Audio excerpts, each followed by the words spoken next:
Doktor, mənim övladımda diksinmələr olur və mənə deyirlər ki, bu diksinmə epilepsiya ola bilər. Bütün diksinmələr epilepsiyadanmı olur?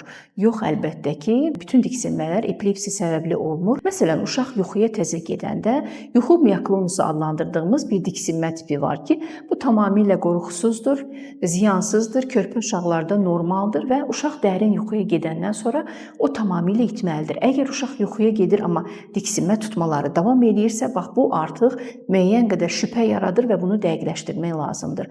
Bundan başqa isə əgər sizin uşaqda diksinmələr gündüz vaxtı, uşaq yatmadan oynadığı yerdə baş verirsə, bunun adı tibbdə ürkülmə tutmalarıdır və yaxud da hiperepilepsiyadır. Yəni bu fizioloji bir haldır, qorxulu deyil, təhlükəli deyil və epilepsiya ilə əlaqəsi yoxdur. Normalda daha çox qıcıqlara baş verən bir reaksiyadır. Yəni hər hansı bir səsə, tərpənişə, toxunuşa uşaqda qəfil atılma, sanki cərəyan vurma şəklində, bir tok vurma şəklində hərəkətlər olur. Yox, əgər bunlar davamlıdırsa, ardıcıldırsa, uşaq bundan sonra ağlayırsa, narahat olursa, bəli, bu mioklonik epilepsiya ola bilər. Bunu yoxlatdırmaq, elektroensefaloqram müayinəsi etmək və düzgün müalicə etmək lazımdır.